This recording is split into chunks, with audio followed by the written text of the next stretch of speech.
नमस्कार दोस्तों, मैं हूं आपका दोस्त पवन कुमार विश्वजीत। आप सभी का स्वागत करता हूं आपके अपने YouTube चैनल पवन कुमार विश्वजीत में, जहां मिलती है आपको फिजिकल कॉम्पिटेटिव एग्जाम्स की लाइव प्रिपरेशन और इसके साथ में मिलती है आपको यहां पर स्पोर्ट्स और फिजिकल से जुड़ी हुई हर प्रकार की छोटी बड़ी अपडेट जो रहती है आपकी फिजिकल और स्पोर्ट्स की फील्ड के लिए जरूरी। तो जी हाँ, आप सभी के फिजिकल कॉम्पिटेटिव एग्जाम्स की प्रिपरेशन के लिए हर रोज की तरह एक और बेहतरीन सीरीज हम लेकर हाजिर हो गए हैं और इस सीरीज के अंदर हम करने वाले हैं डिफरेंट टाइप ऑफ गेम। जी हाँ, उनसे रिलेटेड हिस्ट्री और जो आपके एग्जाम्स के पॉइंट ऑफ व्यू से मेन पॉइंट बनेंगे, जी हाँ, जो आपसे पूछे जाने के पूरे चांसेस है, उसी के हिसाब से हम यहाँ पर ये सीरीज तैयार करके लेके आ गए हैं।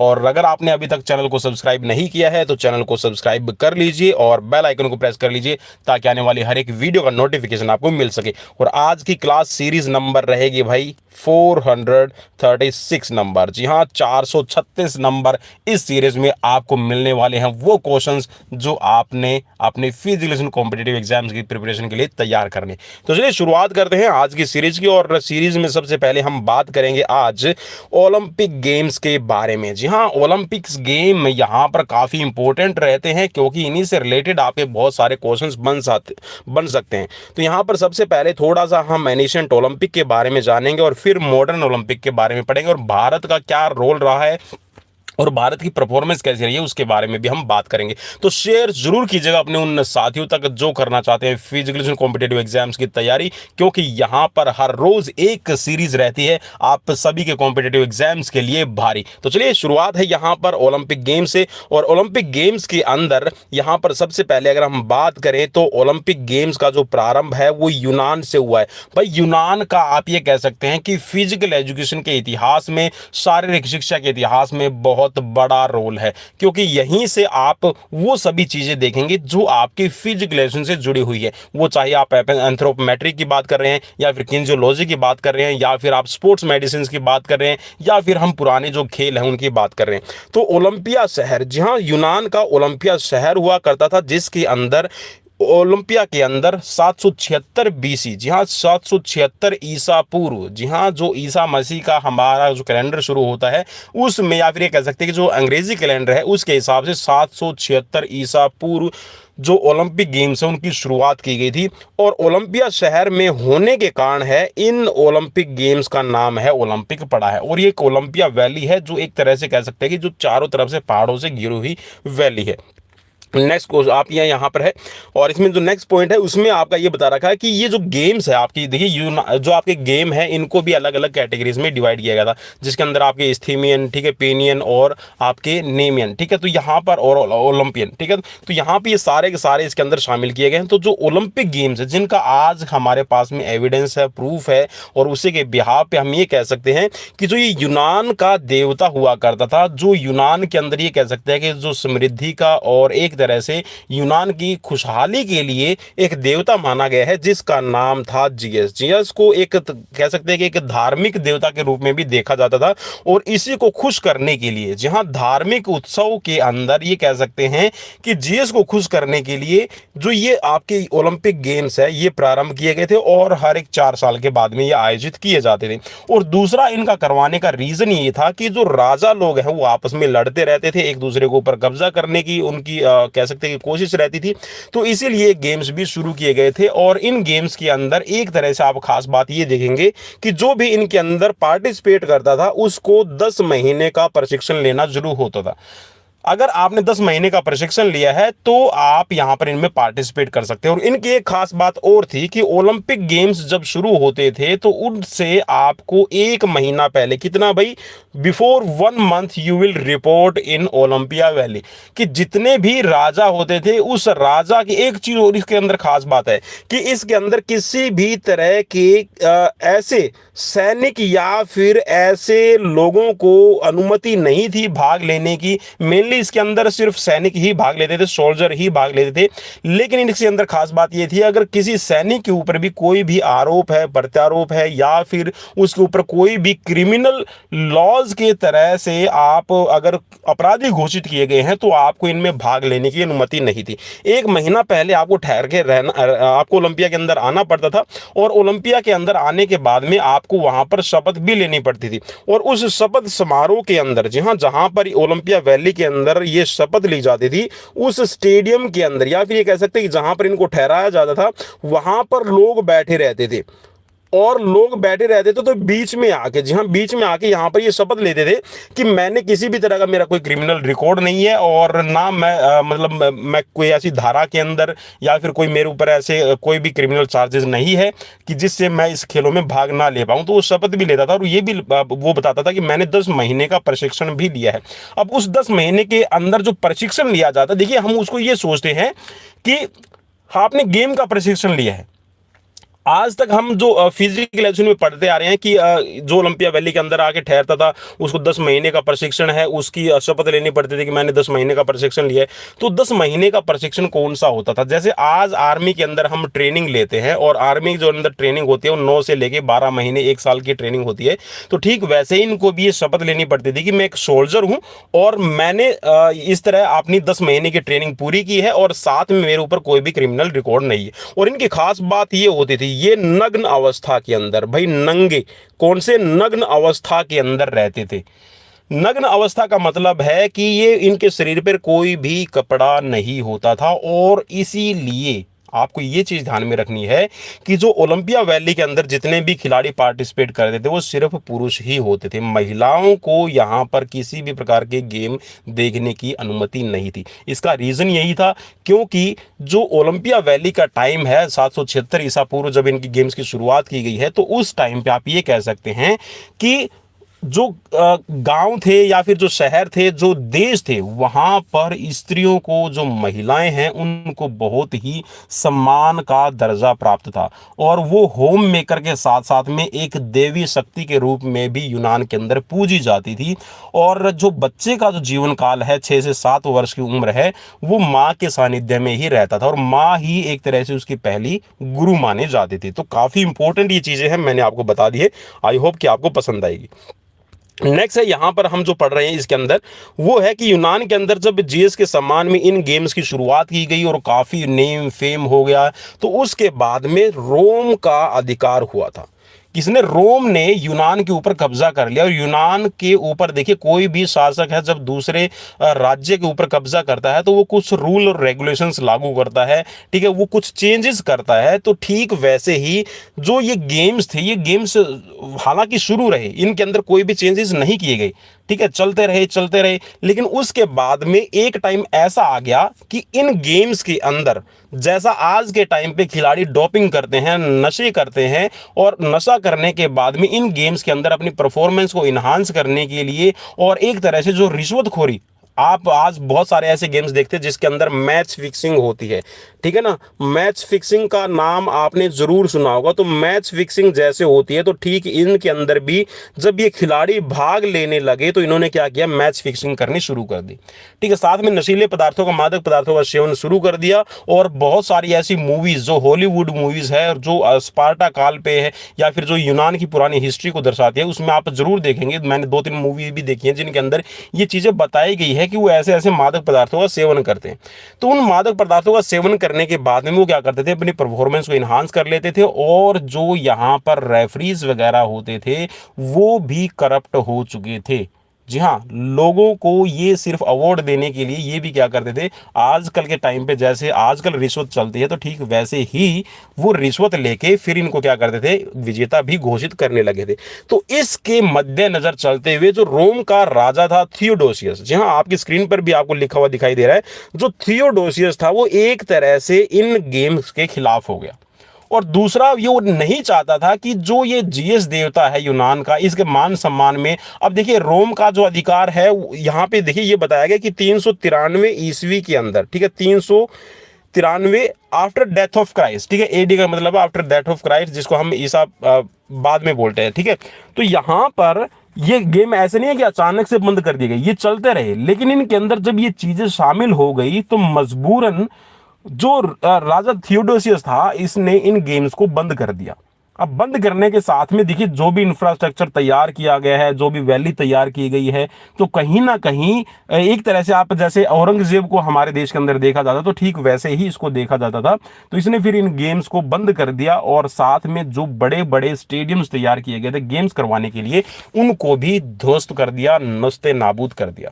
अब देखिए जब ये ऐसी चीजें आपकी मतलब ध्वस्त कर दी जाएगी, डिस्ट्रॉय जिसको कर दिया जाएगा, तो कहीं ना कहीं जब इतिहास को दोहराया जाएगा, और जैसा आज के टाइम पे आप हड़प्पा संस्कृति को देख सकते हैं, हमारे यहाँ पर भारत के अंदर सिंधु घाटी सभ्यता है, ठीक है, और हरियाणा के अंदर भी बहुत सारे ऐसे आपको अवशेष मिल जाएंगे, बनारस के अंदर भी आपको मिलेगा जहाँ पर सम्राट अशोक के किले की खुदाई की गई है, ठीक है, फिर वहाँ से एविडेंस निकाले गए। तो ठीक वैसे ही जो फ्रांस के हम जिसकी बात करते हैं बैरन पिरे डी कुबर्टिन, जो इन गेम्स के जनक माने जाते हैं, तो उन्होंने इस ओलंपिया वैली को विजिट किया था और उन्होंने ये देखा कि ऐसे ऐसे गेम्स है, ये प्राचीन हिस्ट्री के अंदर है, प्राचीन इतिहास में यूनान के अंदर करवाए जाते हैं, और इनका मेन मकसद था भाईचारा, शांति और एक तरह से सौहार्द फैलाना। तो क्यों ना इन गेम्स को दोबारा से शुरू किया जाए। तो फिर इन गेम्स की शुरुआत करने की बैरनी पिरे डी कुबर्टिन ने ठानी, और अपने कुछ दोस्तों के साथ में, जिसमें आप हेनरी डिडोन का भी नाम सुनते हैं, जिसने सीटियस अल्टिस फोर्टिस जो एक तरह से कह सकते हैं जो वाक्य है, आदर्श वाक्य है, वो आज के तौर पे हम यूज़ करते हैं, ठीक है, तो वो उन्हीं की देन है, ठीक है। और उसके साथ में जो उनके कह सकते हैं कि ऐसे मतलब लोगों के साथ में रिलेशंस थे जो चाहते थे कि क्यों ना इन गेम्स को दोबारा से शुरू किया जाए, और बाद में फिर हिस्ट्री के अंदर हम देखते हैं कि जो ओलंपिक गेम्स उनकी शुरुआत की गई।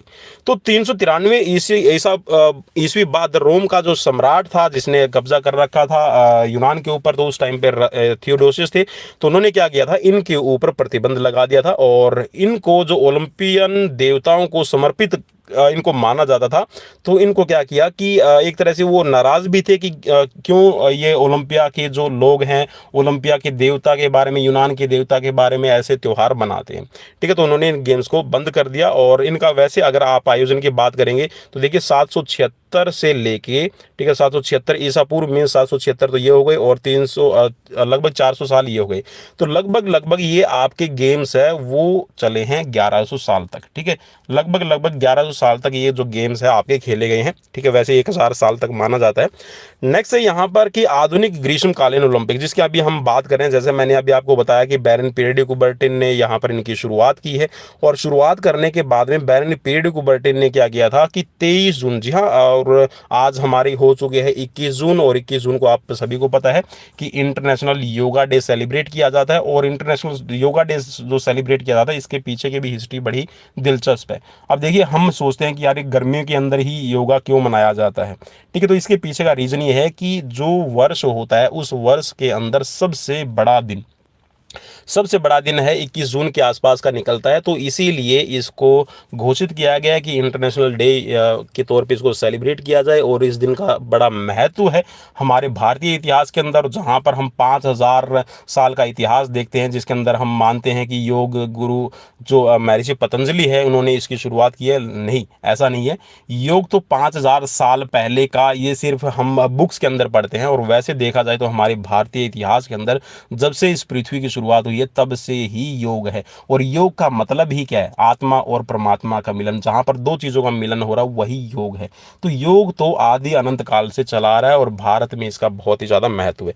और ठीक, जी हाँ, इसके 2 दिन बाद का मतलब है कि 23 जून को, जी हाँ, 23 जून को हम सेलिब्रेट करते हैं इंटरनेशनल आपका ओलंपिक डे। जी हाँ, ओलंपिक डे के तौर पे सेलिब्रेट किया जाता है, और इसका रीजन यही है कि 23 जून 1894, ठीक है, याद रखना भाई, 23 जून 1894 को, ठीक है, इन गेम्स की शुरुआत के लिए एक कमेटी बनाई गई, जिसको नाम दिया गया था इंटरनेशनल ओलंपिक कमेटी, ठीक है। तो इंटरनेशनल ओलंपिक कमेटी की भी शुरुआत है वो बैरन पिरे डी कुबर्टिन ने की, और 6 अप्रैल 1896 को एथेंस के अंदर जो पहले गेम्स है शुरू किए गए। और जो पहले आपके विंटरकालीन ओलंपिक है, जी हाँ, जिनको शीतकालीन ओलंपिक भी कहा जाता है, तो इन गेम्स की जो शुरुआत है वो की गई है चैमनिक्स के अंदर। जी हाँ, फ्रांस के चैमनिक्स में इसकी शुरुआत की गई, और 24 जनवरी 1924 को, भाई याद रखिएगा, काफ़ी इंपॉर्टेंट डेट रहेगी, ठीक है, 24 जन 1924, ठीक है। और यहाँ पर जो गेम्स है ये आपके 1896 में एथेंस में आपके शुरू हुए। नेक्स्ट बढ़ते हैं। ओलंपियन शब्द का इस्तेमाल करने वाला पहला व्यक्ति। अब कई बार देखिए हम जो ओलंपिक वर्ड है ये यूज़ करते हैं, अब ये मतलब कहाँ से आया, कैसे इसको यूज़ किया गया है, तो ये सबसे काफ़ी इंपॉर्टेंट रहेगा। तो ओलंपियन शब्द का जो सबसे पहला प्रयोग करने वाला व्यक्ति है उनका नाम है विलियम शेक्सपियर, और वर्ष 1591 में उन्होंने अपनी किताब के अंदर, ठीक है, हेनरी सिक्स की किताब है, ठीक है, उसके अंदर इस वर्ड का यूज़ किया गया है। अब उन्होंने क्या लिखा है इसके अंदर वो आप पढ़ लीजिए कि promise them such rewards as victor were at the Olympic games में किया था, ठीक है। तो ये विलियम शेक्सपियर ने किया था, इस चीज़ को भी याद रखना है। 1591 में काफ़ी इंपॉर्टेंट रहेगा भाई। देखिए मेरी कोशिश ये रहती है कि हर बार आपको एक यूनिक सीरीज मिले, और आप भी, मैं एक्सपेक्टेशंस आपसे यही रहती है कि आप शेयर करेंगे, सब्सक्राइब करेंगे। आधुनिक ओलंपिक गेम्स के अगर पहले मेडल की अगर हम बात करें तो ये भी क्वेश्चन आपसे बन सकता है। तो जेम्स बी कॉलोनी, ठीक है भाई, याद रखिएगा जेम्स बी कॉलोनी, आप याद रखिएगा इसको, काफ़ी इंपॉर्टेंट रहेगा। यूनाइटेड स्टेट के खिलाड़ी थे जिन्होंने ट्रिपल जंप के अंदर, जो पहला इवेंट हुआ था ट्रिपल जंप में, ये मेडल इनको मिला था। और 1900 के अंदर पहली बार विमेंस का पार्टिसिपेशन था। अब देखिए मैंने आपको जैसे बताया था हिस्ट्री के बारे में कि जो प्राचीन ओलंपिक है उसमें महिलाओं को अनुमति नहीं होती थी, ठीक है, कि वो गेम्स देखें, और अगर कोई गेम्स देख भी लेता था तो उसको भी पनिशमेंट दी जाती थी, कोड़े मारे जाते थे। लेकिन ऐसा नहीं है कि अभी 1896 में एक तरह से कह सकते हैं कि जो पहले आपके ओलंपिक गेम्स है वो एज ए एक्सपेरिमेंट हुए, और उसके बाद में 1900 के अंदर विमेंस को भी यहाँ पर परमिट किया गया कि आप इन गेम्स के अंदर पार्टिसिपेट कर सकते हैं। और कुल 22 महिलाओं ने, जी हाँ, जो 22 विमेंस स्पोर्ट्स प्लेयर हैं इन्होंने 1900 के अंदर है ओलंपिक में पार्टिसिपेट किया था। और उस टाइम पे, जी हाँ, यहाँ पर अगर हम बात करें ना, जैसे कि आपका 1896 में आपके गेम्स शुरू हुए, फिर 1900 के अंदर आपके खेले गए हैं, और 19,000 मैंने लिख दिया भाई, 1900 के अंदर, ठीक है, सन 1900 में आपके गेम्स खेले गए। तो उस टाइम पे ऐसा कोई भी रूल नहीं था कि आप अपनी ओलंपिक कमेटी की तरफ से पार्टिसिपेट करेंगे, ठीक है, आप किसी देश का प्रतिनिधित्व करेंगे, कोई भी खिलाड़ी कहीं से भी जाके इनके अंदर अपना नाम है, अपनी उपस्थितियां दर्ज करवा सकता था और इन गेम्स में भाग ले सकता था। और इसी का नतीजा आपने जरूर देखा होगा, जिसमें जो पहला आपका ओलंपिक हुआ था उसके बाद में दूसरे ओलंपिक में सन 1900 के अंदर हम बात करते हैं कि नॉर्मन प्रिजर्ड ने इन गेम्स के अंदर पार्टिसिपेट किया था, क्योंकि ये पेरिस के अंदर हो रहे थे। और जब ये आपके गेम्स खेले गए थे तो नॉर्मन प्रिजर्ड ने, जो भारत के अंदर, देखिए भारत के ऊपर ब्रिटिश हुकूमत का कब्जा था, और उस टाइम पे जो नॉर्मन प्रिजर्ड है वो भारत का प्रतिनिधित्व कर रहे थे, कहाँ से, पेरिस से, क्योंकि वो पेरिस में ही मौजूद थे, तो पेरिस में ही ये गेम्स हो रहे थे। तो उन्होंने जो अपना नाम दर्ज करवाया है वो भारत की तरफ से करवाया था। कई बार देखिए हमारे सामने क्वेश्चन भी आ जाता है कि पहले मेडल लेने वाले कौन थे भारत की तरफ से, और हम नाम लेते हैं कि ये नॉर्मन प्रिचर्ड है। तो इसकी हिस्ट्री का भी हमें पता होना चाहिए कि सन 1900 के अंदर, उस टाइम पे जब ये आपके गेम्स खेले जा रहे थे, तो नॉर्मन प्रिचर्ड जो भारत के अंदर एक ब्रिटिश सैनिक के तौर पर भारत में मौजूद थे, और उस टाइम पे सन 1900 में जब ये गेम्स खेले जा रहे थे तो उस टाइम पे वो पेरिस के अंदर मौजूद थे। तो उन्होंने भारत की तरफ से अपना प्रतिनिधित्व वहां पर शो ऑफ किया और इन गेम्स के अंदर पार्टिसिपेट किया, और 2 मेडल्स है उन्होंने अपने नाम किए थे, और दोनों ही सिल्वर मेडल थे। तो ये भी आपको याद रखना है, ठीक है। चलिए अब बढ़ते हैं यहाँ पर थोड़ा सा इंटरनेशनल ओलंपिक कमेटी के बारे में हम जान लेते हैं, क्योंकि यहाँ पर काफ़ी इंपॉर्टेंट रहेगा भाई। काफ़ी लंबी सीरीज हो सकती है, लेकिन यहाँ पर ऐसी सीरीज ये यूनिक रहेगी जिसके अंदर आपको सारे के सारे डाउट्स आपके क्लियर हो जाएंगे। नेक्स्ट है यहाँ पर इंटरनेशनल ओलंपिक कमेटी के बारे में।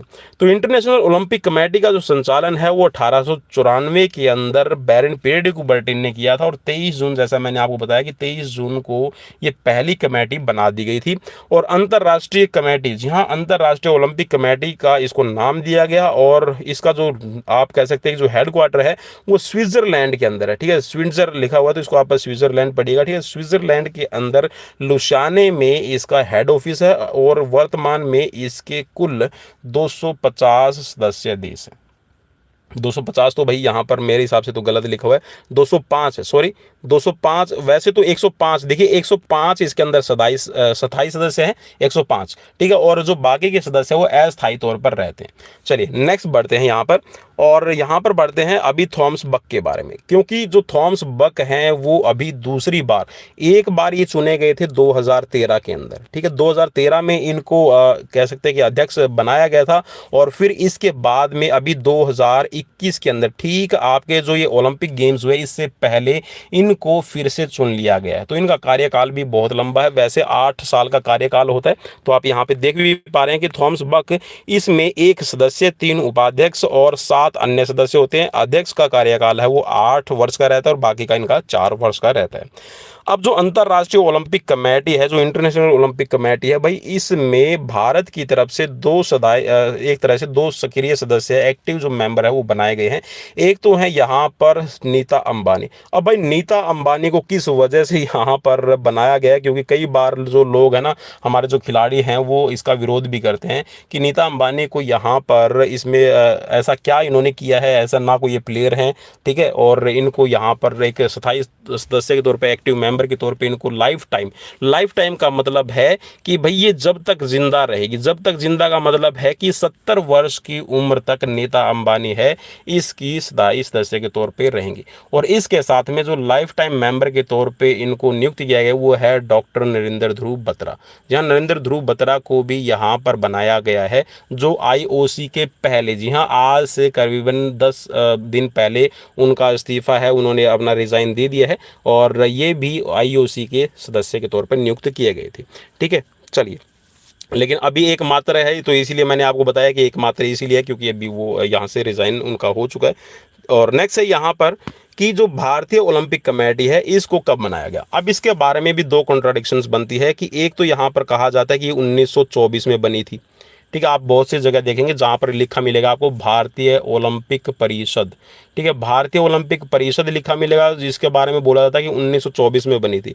1924 में इसके लिए प्रयास किए गए थे भाई, मैं आपको बता दूं खास कि 1924 में इसको बनाने के लिए सर दोराबजी जमशेदजी टाटा है और इन्होंने बहुत सारे प्रयास किए थे कि कहीं ना कहीं ये ओलंपिक कमेटी है इसको मान्यता प्राप्त हो जाए। लेकिन ठीक 1928 में जो आपके एम्स्टर्डम ओलंपिक होने थे उससे 1 साल पहले मीन्स 1927 के अंदर यहाँ पर जो ओलंपिक कमेटी है भारत की, जिसको आप इंडियन ओलंपिक एसोसिएशन के नाम से जानते हैं, तो इसको मान्यता दी गई है। ठीक है, किससे? इंटरनेशनल ओलंपिक कमेटी से मान्यता मिली है 1927 में। किसको? भारतीय ओलंपिक संघ को।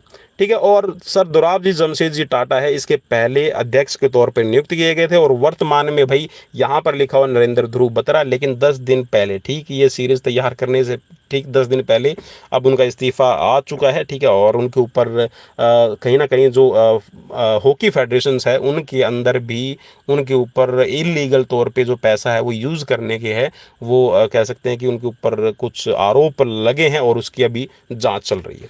ठीक है, चलिए, तो यहाँ पर थोड़ा सा देख लेते हैं अभी यहाँ पर ओलंपिक मोटो के बारे में। तो ओलंपिक मोटो के अंदर है वो 3 वर्ड यूज़ किए जाते थे। कब से भाई? ये मैंने इसीलिए लिखा है ताकि आपको समझ में आ जाए। 2021 से पहले आपके 3 वर्ड्स यूज़ होते थे, या फिर ये कह सकते हैं कि जो टोक्यो ओलंपिक है इससे पहले 3 वर्ड यूज़ किए जाते थे, जिसके अंदर आपका CTS, कौन सा? CTS, अल्टीएस और फोर्टियस आपके ही यूज़ किए जाते थे, जिसका मतलब है स्विफर, हायर और स्ट्रॉन्गर। अब देखिए जो ये 3 वर्ड आपको दिखाई दे रहे हैं ये आपके कौन से? ये लैटिन वर्ड है। ठीक है, CTS, अल्टीएस और फोर्टियस। अब जिनका इंग्लिश वर्जन हो जाएगा आपका स्विफर, हायर और स्ट्रॉन्गर, या फिर आप इसको कह सकते हैं कि फास्टर, हायर और स्ट्रॉन्गर। ठीक है, और अब इसके अंदर जी हाँ 2021 में जो आपका टोक्यो ओलंपिक खेला गया कोविड-19 की वजह से, क्योंकि पूरा देश है वो कोविड-19 से जूझ रहा है, पूरा वर्ल्ड है वो कोविड-19 की चपेट में है।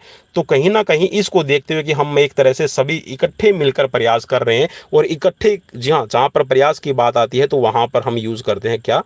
टुगेदर। ठीक है, अब टुगेदर वर्ड है इसके अंदर जोड़ दिया गया है कि इसमें फास्टर, हायर, स्ट्रॉन्गर और टुगेदर। और अगर आप इसमें बात करते हैं कि CTS, फोर्टियस और CTS, अल्टीएस, फोर्टियस और इसके अंदर एक कम्युनिटेस वर्ड है वो भी जोड़ दिया गया है।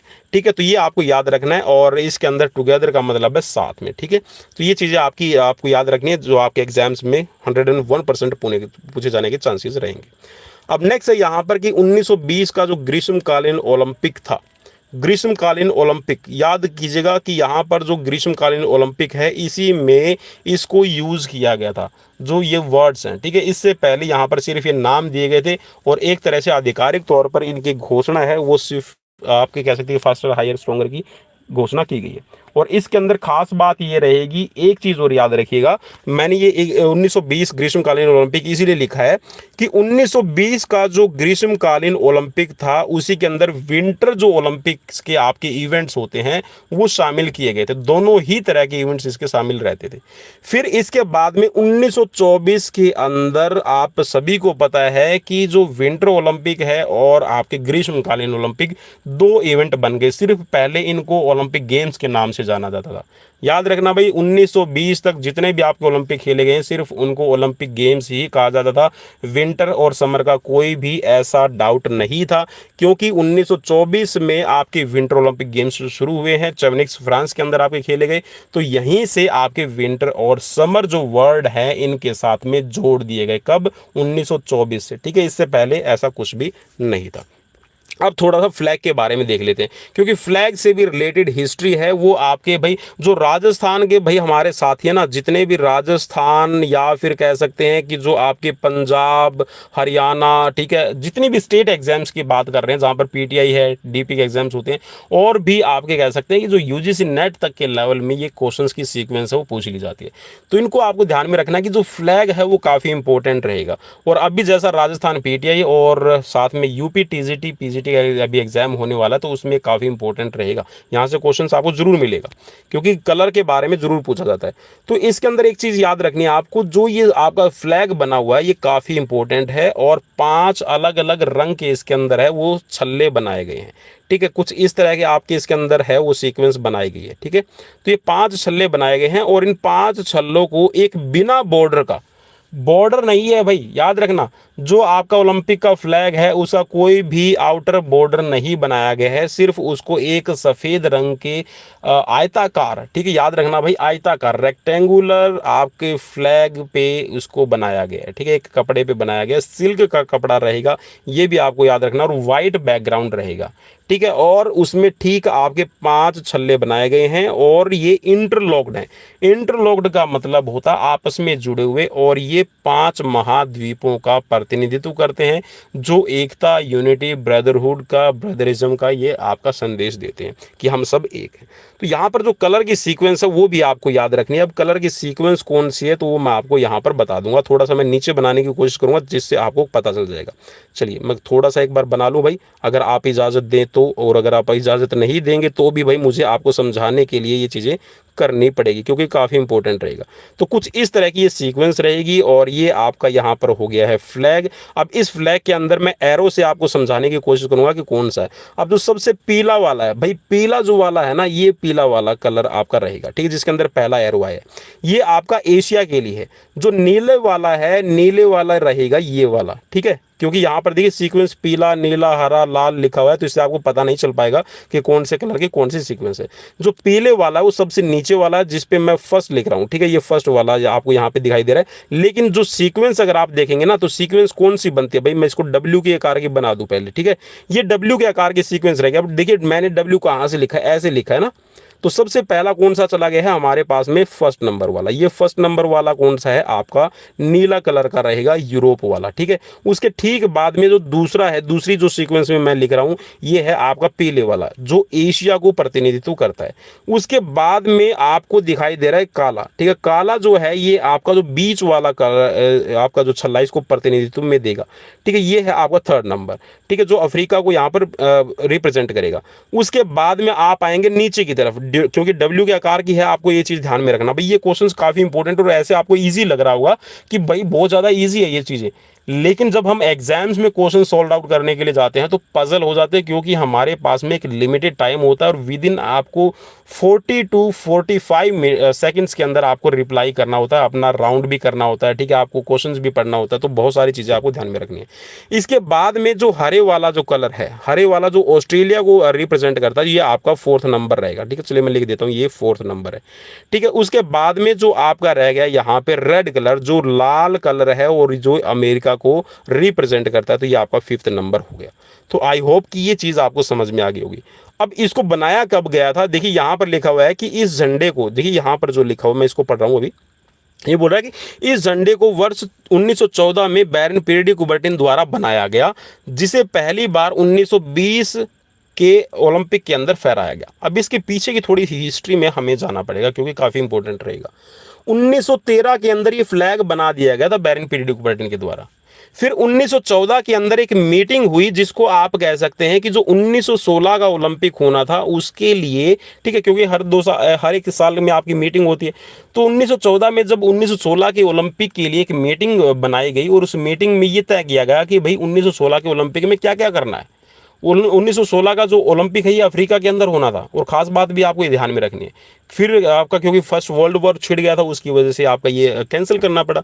अब जो 1916 के अंदर ये फहराया जाना था तो 1914 में इसको सार्वजनिक किया गया कि भाई हमने एक ऐसा 1913 के अंदर फ्लैग बना दिया है जो ओलंपिक को रिप्रेजेंट करेगा, और ओलंपिक के एक छत्र, जहाँ एक छत्र साम्राज्य की अगर हम बात करें ओलंपिक में, तो इस ध्वज को फहराया जाएगा और ये ध्वज ही इसी बैनर तले या फिर कह सकते हैं इसी ध्वज के नीचे सारी चीज़ें हैं, सारी एक्टिविटीज़ बनाई जाएगी। तो 1914 के अंदर उस मीटिंग में इसको प्रस्तावित किया गया और ये डिसाइड किया गया कि 1916 के ओलंपिक में इसको फहराया जाएगा। लेकिन 1916 में हो गया फर्स्ट वर्ल्ड वॉर और उसकी वजह से फिर ये डिसाइड किया गया कि भाई ये तो 1920 का जो एटम वार्प ओलंपिक होगा ना इसी के अंदर फहराया जाएगा। ठीक है, तो ये काफ़ी इंपॉर्टेंट रहेगा। और इसके पीछे की भी जो हिस्ट्री है उसकी अगर मैं बात करूँगा ना तो बहुत बड़ी वीडियो हो जाएगी भाई, कम से कम अब 5 से 6 घंटे की वीडियो चली जाएगी। ठीक है, तो इसके बारे में हम बाद में बात करेंगे, लेकिन थोड़ी सी मैं इंपॉर्टेंट जो चीज़ें हैं वो यहीं पे ऐड होती चली जाएंगी। चलिए नेक्स्ट है यहाँ पर मशाल के बारे में। अब मशाल से रिलेटेड भी आपके पास में मेरे ख्याल में 2 डाउट थे। एक तो ये था कि इस मशाल को जलाया कब गया, और एक था कि इस मशाल के लिए जो टॉर्च रिले है वो कब चलाई गई। क्योंकि कई बार क्वेश्चंस आपके लिए पजल वाला होता है, आपको बेहद पेचीदा बना देता है और आप उसका जवाब भी नहीं दे पाते। क्वेश्चन ये रहता है कि ओलंपिक मशाल को कब जलाया गया, या फिर क्वेश्चंस को आप ये देखते हैं कि 1936 भी दे रखा है, 1928 भी दे रखा है, तो अब इसमें से किस पे क्लिक करें।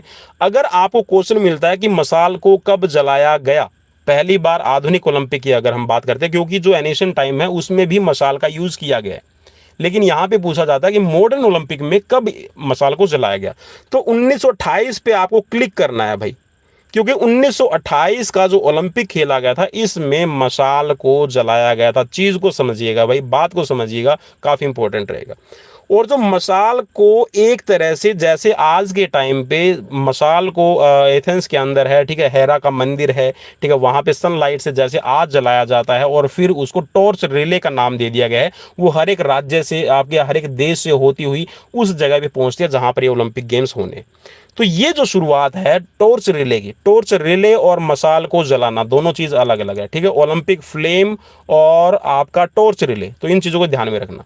तो जो मशाल को टॉर्च रिले का रूप दिया गया है, जो रैली के तौर पे आपकी चलाई जाती है, उसको 1936 के बर्लिन ओलंपिक से शुरुआत दी गई है। तो भाई मैं उम्मीद करता हूं कि ये डाउट आज आपको दूर हो गया है। तो ध्यान में रखना, जब भी क्वेश्चंस को पढ़ रहे हैं तो बड़े ध्यान से पढ़िएगा। अगर ये लिखा गया कि मशाल को कब जलाया गया तो 1928 पे क्लिक करना है, और अगर क्वेश्चन में ये लिखा गया कि when was the torch relay will start, then आप मेंशन करेंगे वहां पर कि आपका 1936 का बर्लिन ओलंपिक, ठीक है, 1936। तो ये चीज़ आपको समझनी है और आई होप कि ये चीज़ आपको क्लियर हो गई होगी। और अगर क्लियर हो गई है तो भाई एक बार फिर से छोटी सी रिक्वेस्ट रहेगी, क्योंकि यार आप है ना बहुत बड़ा वो मतलब है ना, मैं कोशिश करता हूँ कि आप जी हाँ आप लाइक वाले पे ज़रूर अंगूठा लगाएं, लेकिन लगाते नहीं है, शेयर जरूर करें लेकिन करते नहीं है। तो प्लीज़ यार ये चीज़ जरूर किया कीजिए, क्योंकि ये चीज़ मुझे मोटिवेट करती है आपके लिए वीडियोज़ बनाने के लिए। तो चलिए नेक्स्ट है यहाँ पर कि इस खेल को प्रारंभ होने के कुछ दिन पूर्व यूनान के ओलंपिक में यूनान के देवता के सामने इस मशाल को सूर्य की किरणों के द्वारा जलाया जाता है। अब यूनान का देवता कौन सा होगा भाई, मैं आपको खास बात बता दूं, ये हेरा का टेम्पल है। ठीक है, हेरा का मंदिर इसको कहा जाता है। ठीक है, और कई जगह पे ये लिखा जाता है कि जो हेरा का जो टेम्पल है, हेरा जीएस की माँ थी। कहीं पे लिखा जाता है कि इसको जीएस की वाइफ के तौर पे देखा जाता है। तो इसके बारे में मैं कुछ नहीं कहूँगा, क्योंकि इसके बारे में हमारी जो हिस्ट्री है इसके अंदर डिस्प्यूट ही चल रहा है कि एक्चुअल में है क्या। ठीक है, तो हेरा का टेम्पल इतना याद रखना, आपको एग्जाम्स के पॉइंट ऑफ व्यू से पूछा जाएगा। तो हेरा का टेम्पल है और उस हेरा के टेम्पल में इसको सूर्य की किरणों से जलाया जाता है और फिर ये आपकी हर एक देश से होती हुई आपकी वहां पर पहुंचती है जहां पर इन गेम्स को ऑर्गेनाइज किया गया है उस ईयर के अंदर। और एक चीज़ याद रखना भाई, खासकर आपसे ये पूछा जाता है कि किस ओलंपिक है वो कहाँ पर होते हैं, शहर में होते हैं या फिर देश को मेज़बानी मिलती है। तो हमेशा शहर को मेज़बानी मिलती है, न कि देश को। ठीक है, चलिए नेक्स्ट है यहाँ पर आपका, अब ये बोल रहा है कि उसके बाद विभिन्न खिलाड़ियों द्वारा इसे आयोजन स्थल तक लाकर समारोह की मशाल को जलाया जाता है। ठीक है, तो ये मैंने आपको बता दिया कि टॉर्च रिले के तौर पे इसको लेके जाया जाएगा। अब नेक्स्ट है यहाँ पर शुभंकर। शुभंकर आपके लिए काफी इंपॉर्टेंट रहेगा। तो भाई शुभंकर है ना, आपको ज्यादा मुश्किल नहीं रहेगा। 1968 से आपको मैक्सिको ओलंपिक से याद रखना है। ठीक है, 1968 से लेके और आपका 2000 अभी चल रहा है 22 और 2024 में कौन सा होगा शुभंकर, क्योंकि उसको अभी डिसाइड कर दिए गए।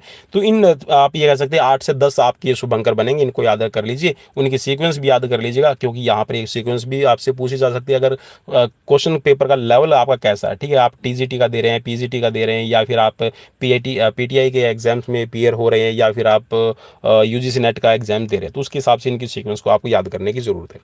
तो जो सबसे पहला 1968 के अंदर है, इस शुभंकर की शुरुआत की गई थी 1968 में, याद रखना है भाई। ठीक है, और जो पहला आपका शुभंकर में आपका बनाया गया था उसको नाम शुभ रखा गया था। ठीक है, अब ये बोल रहा है कि शुभ होने के लिए, ठीक है, मतलब आपका जो समारोह है वो अच्छा हो रहा है। ठीक है, अब ये बोल रहा है यहाँ पर कि यह किसी समूह का प्रतिनिधित्व करता है। अब समूह का मतलब क्या है, तो एक चीज को आप इन्हें याद रखना है भाई। जिस ओलंपिक में, या फिर ये कह सकते हैं कि जिस शहर के अंदर या जिस देश के अंदर ये आपके ओलंपिक खेले जा रहे हैं, वहां का कोई भी ऐसा ट्रेडिशनल या फिर कोई पारंपरिक है, या फिर कोई ऐसा बहुत ही ज्यादा इंपॉर्टेंट, ठीक है, वस्तु है, या फिर कोई पक्षी है, या फिर पशु है, या फिर कोई संस्कृति है, उसी के हिसाब से इनको डिसाइड किया जाता है कि ओलंपिक के अंदर कौन सा शुभंकर है वो बनाया जाएगा।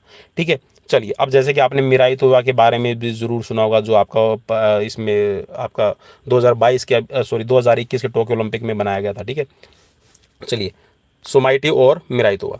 चलिए नेक्स्ट है यहाँ पर आपका, इसमें ये बोला कि अन्य टीम के जो मेजबान की जो भाषा के वर्णमाला के आधार पर है इनकी वो सीक्वेंस रहेगी। अब चलिए इसको चीज़ को भी आप समझ लेते हैं कि वो कैसे रहेगा, मेजबान आगे चलेगा। ठीक है, देखिए यूनान के अंदर ये गेम्स शुरू हो गए हैं, शुरुआत हुई थी। ठीक है, यूनान के अंदर आपके गेम्स खेले जाते थे एनिशियंट टाइम पे भी, और यूनान से इसकी शुरुआत हुई है।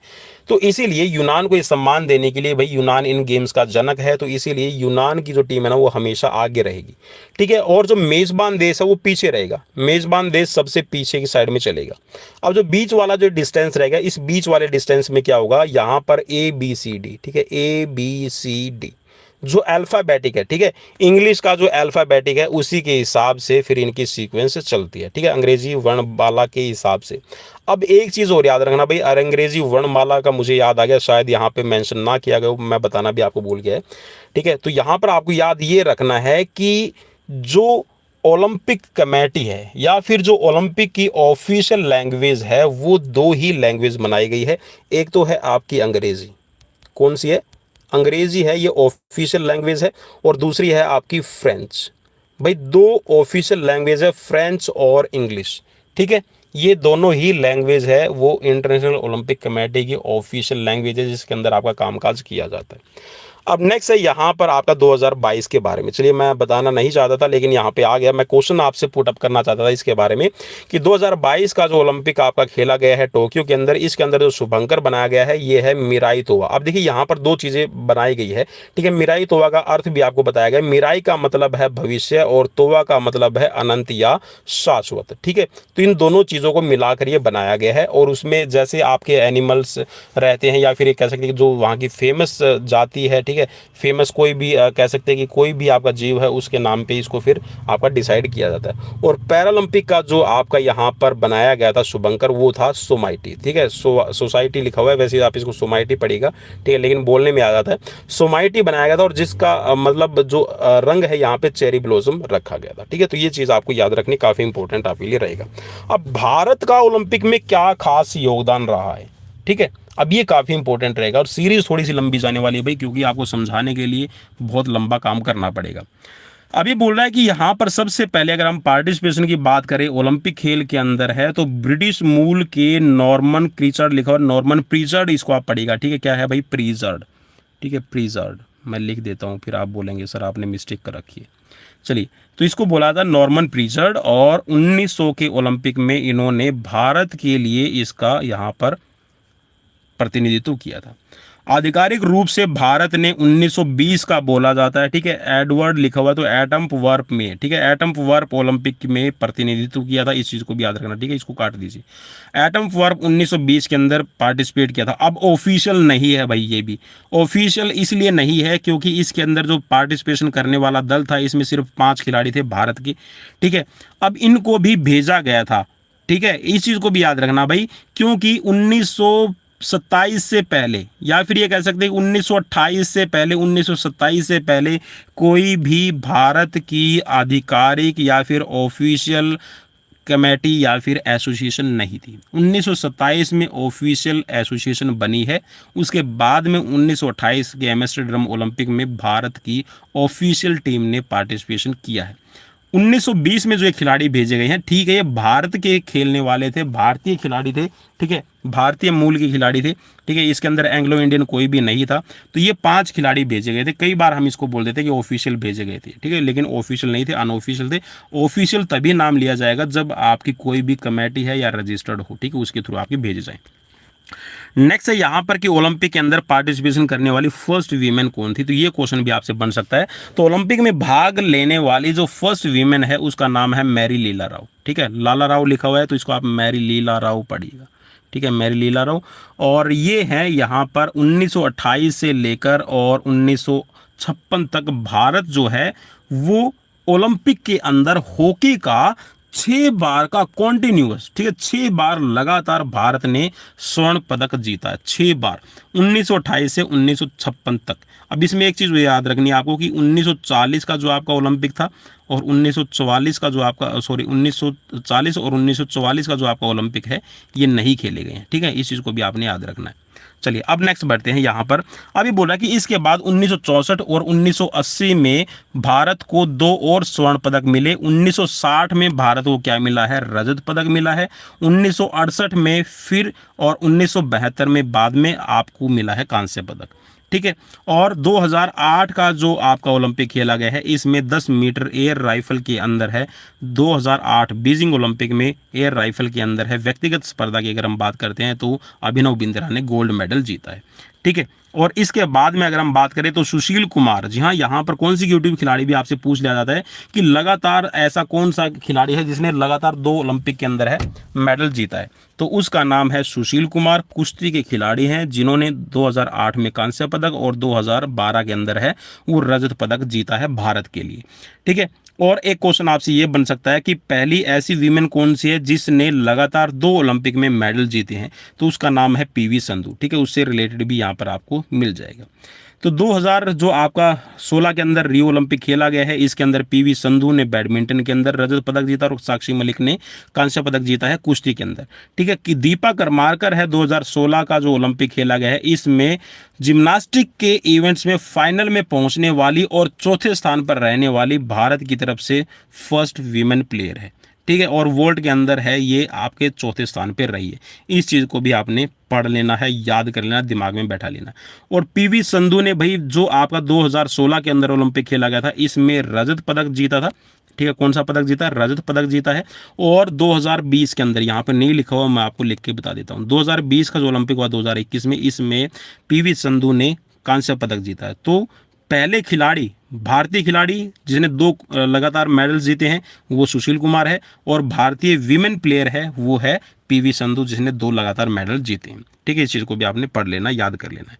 नेक्स्ट यहाँ पर रियो ओलंपिक के अंदर है भारत के पदक कितने आए थे, क्योंकि अभी तक आपको पता है कि भारत ने 2020 में तो 7 ले लिए, लेकिन इससे पहले जो भारत की 2016 के अंदर वो काफ़ी खराब प्रदर्शन रहा था और भारत सिर्फ 2 मेडल ही जीत पाया था। और यहाँ पर भारत में अब तक ये बोल रहा है कि 15 पदक प्राप्त किए हैं, जिसके अंदर यहाँ पर, ठीक है, हॉकी के अंदर है 8 स्वर्ण पदक हैं और 1 रजत पदक, 2 अब कांस्य पदक है। अब कांस्य पदक बढ़कर कितने हो गए भाई, 3 हो गए हैं, इस चीज़ को भी याद रखना।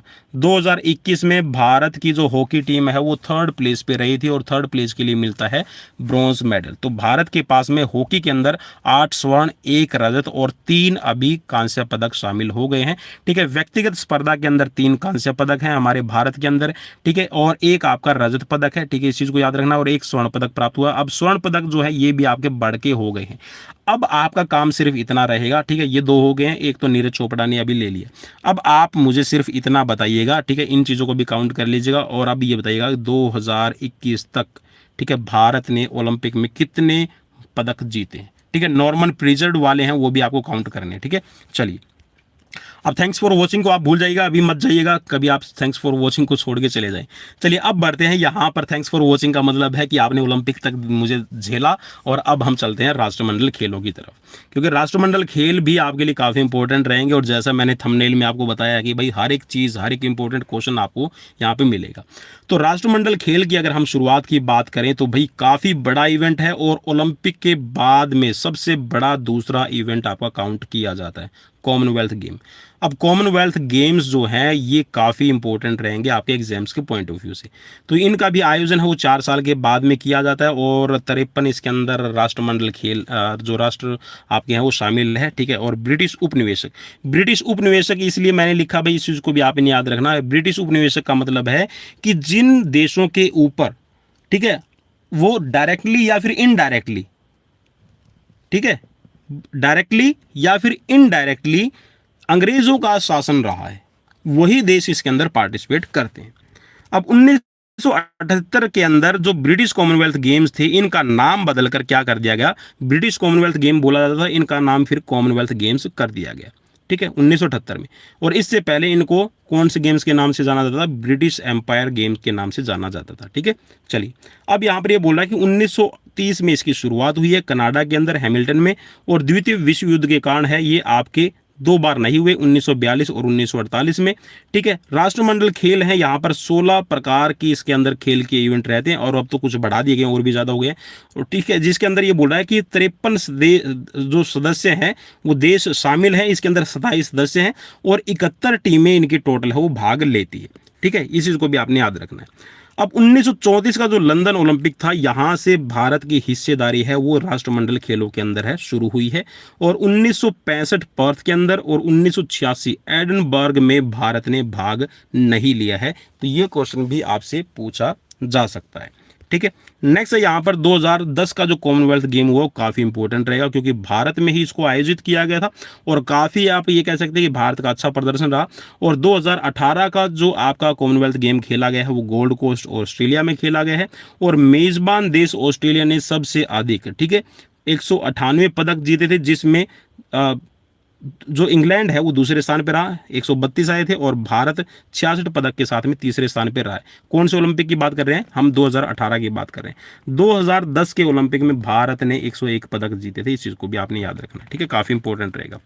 भारतीय बैडमिंटन खिलाड़ी पीवी संधू ने राष्ट्रमंडल के उद्घाटन में भारतीय ध्वज वाहक रही है। चलिए भाई, मैं आपको बताना भूल गया, इसमें एक चीज़ और आपको याद रखनी है कि जो 2021 में आपका टोक्यो ओलंपिक खेला गया है उसमें मनप्रीत कौर, ठीक है, मनप्रीत कौर नहीं, ठीक है, उसमें कौन है, जो पीवी संधू है, ठीक है, नहीं मैरी कॉम, ठीक है, मैरी कॉम है वो ध्वज वाहक रही थी भारत की टीम की, ठीक है। चलिए नेक्स्ट है यहाँ पे साइना नेहवाल स्वर्ण पदक और पीवी संधू ने रजत पदक जीता है 2018 के कॉमनवेल्थ गेम्स में, और 2014 के मुकाबले से बेहतर रहा था यहाँ पर प्रदर्शन इन दोनों का ही, ठीक है। और क्योंकि भारत के पास में, ठीक है, रजत पदक भी आया और स्वर्ण पदक भी यहाँ पर भारत को मिला है। पिछली बार 15 स्वर्ण, 30 रजत, 19 कांस्य पदक जीते थे, और इस बार यहाँ पर भारत ने है इनके अंदर है 26 स्वर्ण, 20 रजत और 20 आपके मेडल जीते। अब ये 2014 वाले हैं, ठीक है, इस चीज़ को भी याद रखना भाई, ये 2014 के अंदर भारत का प्रदर्शन था, और जो नीचे वाला है ये 2018 का प्रदर्शन है भारत का कॉमनवेल्थ गेम्स में। अब नेक्स्ट है यहाँ पर एशियन गेम्स। अब एशियन गेम्स है क्या वो आपको समझना है। एशियन गेम्स है वो भारत नहीं, भारत के बाहर, देखिए भारत में इसकी शुरुआत हुई है लेकिन फिर भी इसको भारत के साथ में जोड़ के देखा जाता है। तो इस चीज़ को याद रखना है, जो एशियन गेम्स है वो भारत के नहीं है, वो पूरे एशिया के शामिल रहते हैं, और इन एशियन गेम्स को एशिया का सबसे बड़ा इवेंट माना जाता है। और इसके साथ में याद रखिएगा, क्योंकि एशिया महाद्वीप सबसे बड़ा महाद्वीप है, इसी के साथ में ओलंपिक और राष्ट्रमंडल खेल जो कॉमनवेल्थ गेम्स है इनके बाद में एशियन जो गेम्स है वो सबसे बड़ा इवेंट रहता है, 3rd नंबर का सबसे बड़ा इवेंट है। और एशियन गेम्स या फिर इनको एशियाड गेम्स के नाम से जाना जाता है, ठीक है, दोनों ही चीज़ें। और भारत को इसका जनक माना जाता है, क्योंकि भारत के अंदर है इसी की शुरुआत की गई है, एशियन गेम्स को शुरू दिया गया है। और प्रोफेसर GD सोंधी, ठीक है, यहाँ पर सॉरी लिखा हुआ है तो इसको आप काट दीजिएगा, ठीक है, सोंधी, ठीक है, जीडी सोंधी, ठीक है। इनको यहाँ पर क्रेडिट जाता है इन गेम्स को शुरू करने का, और इन्हीं की सोच है एक तरह से, जैसे कह सकते हैं कि आप जैसे हम राष्ट्रमंडल खेल की बात करते हैं, कॉमनवेल्थ गेम्स की बात करते हैं, तो ठीक वैसे ही आपके जो एशियन गेम्स है वो भी काफ़ी इंपॉर्टेंट रहेंगे। और जैसे आपका ओलंपिक गेम्स का बैरन पीरियड कुबर्टिन है, ठीक वैसे ही आप इसको डॉक्टर जी डी सोंधी को फिर या फिर प्रोफेसर जी डी सोंधी को याद रखिएगा, ठीक है, काफ़ी इंपॉर्टेंट आपके लिए रहेगा। नेक्स्ट यहाँ पर एशियन गेम्स के आयोजन को मूर्त रूप है वो 1949 में आपका दिया गया था एशियाई एथलेटिक्स संघ के गठन के द्वारा। 1982 में एशियाई ओलंपिक समिति का नाम दिया गया था, ठीक है। पहले इसको एशियन गेम्स फेडरेशन कहा जाता था, क्या कहा जाता था, एशियन गेम्स फेडरेशन, लेकिन 1982 में इसका नाम बदल दिया गया और इसका नाम रख दिया गया OCA, ठीक है, OCA, Olympic committee of Asia, ठीक है, एशियाई ओलंपिक समिति इसका नाम दिया गया। और पंडित जवाहरलाल नेहरू और एडी नेसिमेंटो, ठीक है, एंटनी डेमेनो लिखा हुआ है, ठीक है, यहाँ पर ये काफ़ी इंपॉर्टेंट रहेगा आपके लिए। एंटनी डेमेनो के प्रयास ये 1951 के अंदर आपके शुरू किए गए हैं, ठीक है, पंडित जवाहरलाल नेहरू नाम दिया गया भाई। बाकी जी.डी. सोंधी को क्रेडिट ज़्यादा है, बाकी इन्होंने तो ये कह सकते हैं कि यहाँ पर बस एक टाइम पे, चलिए ज़्यादा नहीं बोलेंगे। चलिए जंतर मंतर, जी हाँ, जंतर मंतर के बारे में आपको याद रखना है कि जो पहले आपके गेम हुए थे 1991 में, 1951 में, इनका शुभंकर था जंतर मंतर, ठीक है। और भारत में 2 बार अभी तक हुए हैं, 1951 और 1982 में, ठीक है, पहला हुआ था और 9वां हुआ था। इसका जो आपका मंत्र है वो है, या फिर कह सकते हैं जो आदर्श वाक्य है वो है सदा आगे, ठीक है, एवर ऑनवर्ड, ठीक है। और प्रतीक चिन्ह है इसका चमकता हुआ सूरज, सूरज भी काफ़ी इंपॉर्टेंट रहेगा भाई। सूरज के अंदर जो किरणें बनाई गई ना, कुछ इस तरह की किरणें बनाई गई है, ठीक है, उस चीज़ को याद रखना। ये 16 है, ठीक है, कितनी है इसमें, 16 रेज निकल रही हैं, इसको आपने ध्यान में रखना है। नेक्स्ट इसके अंदर की वर्तमान में 45 जो देश हैं इसके अंदर भाग लेते हैं और 40 खेल इसके अंदर संपन्न किए जाते हैं। 18वें एशियाई खेल जकार्ता पालनबाग शहर में आपके आयोजित किए गए थे, दो शहरों के अंदर आपके खेले गए थे भाई। और याद रखना कि एशियन गेम्स की हिस्ट्री में यही एक ऐसा 18वां एशियाई गेम है जिसके अंदर इसको 2 शहरों के अंदर आयोजित किया गया है, जकार्ता और पालनबाग के अंदर, ठीक है। और इन स्पोर्ट्स तथा कैनोय पोलो को प्रदर्शनी खेल के रूप में शामिल किया गया। 2 खेल इसके अंदर शामिल किए गए हैं, एक तो आपका इन स्पोर्ट्स और दूसरा है आपका कैनोय पोलो, ठीक है। इन दोनों को आपका डेमोन्स्ट्रेशन के तौर पे शामिल किया गया था। चीन का पहला स्थान रहा है जिसमें 289 पदक इन्होंने जीते हैं, और जापान ने 205, और भारत का 8वां यहाँ पर स्थान रहा इन एशियाई गेम्स के अंदर, 18वें एशियन गेम्स के अंदर, जिसमें 59 पदक जीते और 15 स्वर्ण, 24 रजत और 30 कांस्य पदक। यह 1991 के बाद में भारत का सर्वश्रेष्ठ प्रदर्शन है, ठीक है, भारत की तरफ से। नेक्स्ट है यहाँ पर पैरालंपिक गेम्स। पैरालंपिक गेम्स से भी आपको यहाँ पर क्वेश्चन देखने को मिल जाएगा। तो यह जो ओलंपिक है ये आपके विकलांग खिलाड़ियों के लिए, जो फिजिकल डिसेबल्ड हैं, इनके लिए आपके खेले जाते हैं। और पैरालंपिक का जो आयोजन है वो IOC, ठीक है, अब इसके लिए पैरालंपिक कमेटी है वो आपकी बना दी गई है जो आपकी आयोजित करती है, और इसका जो मुख्यालय है वो आपका जर्मनी में बनाया गया है। समिति के इन खेलों के लिए विकलांगता की 10 श्रेणियां, जी हाँ 10 कैटेगरीज इसके अंदर बनाई गई है, जिसके अंदर आपका फिजिकल, ठीक है, या फिर आप कह सकते हैं कि जो आपके ब्लाइंड पर्सन है, ठीक, और जो मेंटली आपके मेंटली डिसऑर्डर से आपके ग्रसित रहते हैं, इनके लिए आपकी कैटेगरीज बनाई गई है। जो पहला आपका इसमें ग्रीष्मकालीन है वो 1960 के अंदर आपका खेला गया था, क्योंकि अब इसके अंदर भी आपकी विंटर ओलंपिक है और आपका जो पैरालंपिक, ठीक है, विंटर और आपका पैरालंपिक समर दोनों ही कैटेगरीज बना दी गई है। तो 1960 में पहला खेला गया था ऑफिशियल तौर पे, और रोम के अंदर हुआ था, जिसमें 4 साल के तौर पर इसको आयोजित किया जाता है, और 22 खेलों की इसमें स्पर्धाएं पहले होती थी और अब कुछ बढ़ चुकी हैं। नेक्स्ट यहाँ पर इसके अंदर प्रतीक सिंबल क्या बनाया गया, तो इसके अंदर 3 एजिटी रहेंगे, ठीक है, मीन्स आपके इसके अंदर 3 ऐसे लाइनें बनाई गई है, ठीक है, कुछ इस तरह की लाइनें हैं इसमें शामिल की गई है, ठीक है। चलिए अब ये बोल रहा है कि इसके अंदर है ना 3 लाइनें हैं, वो कौन कौन सी है, एक चीज एजिटिव इसको बोला जाता है। तो ये है आपकी, एक तो लाल रंग की है, एक हरे रंग की है और एक नीले रंग की है, और ये तीनों ही ऐसी है जिसके अंदर इन तीनों ही तरह की जो विकलांगता है इनको दर्शाया गया है। एजिटो लैटिन भाषा का शब्द है जिसका मतलब होता है आईमून, ठीक है। नेक्स्ट है यहाँ पर इसके अंदर कि 2016 के अंदर जो ब्राजील का रियो द जनेरियो के अंदर 15वें ओलंपिक खेल का आयोजन आपका किया गया था, और 2021 में आपके 16वें ओलंपिक गेम्स खेले गए हैं, ये चीज़ भी आपको याद रखनी है। ओलंपिक का मोटो क्या है, तो ओलंपिक के अंदर जो मोटो है वो लिया गया है माइंड, बॉडी और स्पिरिट, ठीक है। तो स्पिरिट इन मोशन इसको कहा जाता है, और ये काफ़ी एक तरह से कह सकते हैं, मुझे जहाँ तक याद है ये 2020 के अंदर अभी, ठीक है, हरियाणा के अंदर जो पीटीआईज 1983 पीटीआईज के लिए जो आपके जो क्वेश्चन लिए गए थे उसमें काफ़ी विवादास्पद ये रहा था स्पिरिट इन मोशन, ठीक है, इसको, ठीक है, कहीं पे लिखा था स्प्रिंट इन मोशन, ठीक है, और इसको भी विवादित माना गया था।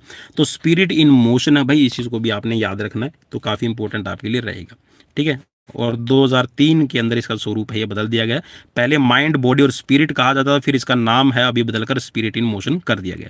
और भारत में पैरालंपिक की अगर हम बात करें 2020 का जो ओलंपिक हुआ, इससे पहले की अगर हम बात करें तो भारत का प्रदर्शन 1968 से लेकर शुरू हुआ है, और भारत ने अभी तक कुल 12 पदक जीते हैं, और अब तो कुछ बढ़ गए हैं भाई, इसको भी आपने पढ़ लेना है, ठीक है। जो आपके रियल आपके जो अभी ओलंपिक हुए हैं, ठीक है, जो मॉडर्न ओलंपिक आपका अभी खेला गया है, और जो लेटेस्ट ओलंपिक है 2000 टोक्यो ओलंपिक है, इसकी भी जो लेटेस्ट वीडियो मैं आपको लिए लेकर आऊँगा, और वैसे ही चैनल पर ऑलरेडी पड़ी है, अगर आप उसको देखना चाहें तो देख लीजिए, अदरवाइज एक और वीडियो मैं आपके लिए बना दूंगा, कोई प्रॉब्लम नहीं है। तो यहाँ पर काफ़ी इंपॉर्टेंट रहेगा आपके लिए, रियो खेल के अंदर है भारत के 19 खिलाड़ी, ठीक है, जिसमें 16 मेंस थे और 3 वीमेंस प्लेयर ने भाग लिया था, और हॉल में, ठीक है, भारत ने 5 स्पर्धाओं के अंदर भाग लिया था।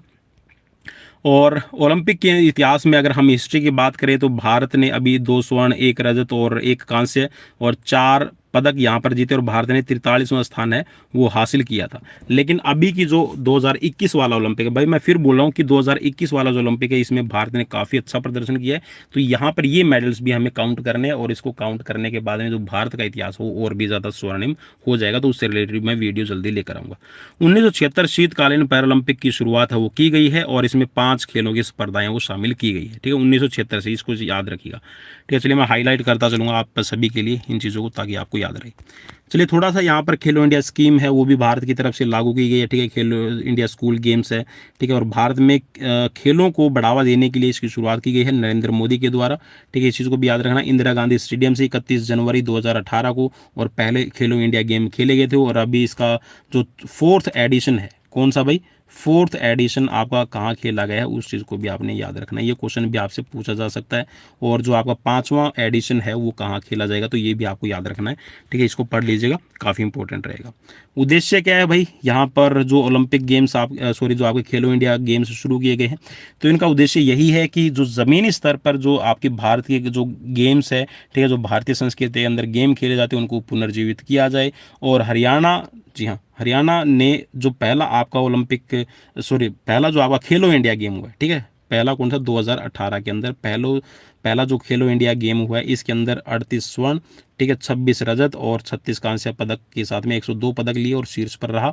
और अभी भारत जो हरियाणा है उसने 137 पदक लिए थे, जिसमें 52 गोल्ड शामिल है, ठीक है। और आप ये कह सकते हैं कि 2000 जो आपके 21 में होने थे ये आपके खेलो इंडिया, ठीक है, ये अभी 2022 में खेले गए हैं, और इसमें हरियाणा का जो प्रदर्शन है वो सबसे हाईएस्ट रहा है, उसके बाद में फिर महाराष्ट्र और कर्नाटक आते हैं। चलिए दक्षेश गेम है, थोड़ा सा इसके बारे में भी यहाँ पर आपके लिए काफ़ी इंपॉर्टेंट रहेगा। तो आपके साउथ एशियन गेम्स के नाम से जाना जाता है, और द्विवार्षिक आपके खेल रहेंगे, और ये बोल रहा है कि इसमें जो दक्षिण एशिया के देश है वही भाग लेते हैं, और इनका जो नियंत्रण है वो आपकी जो दक्षेश कमेटी है वही यहाँ पर इसको कंट्रोल करती है।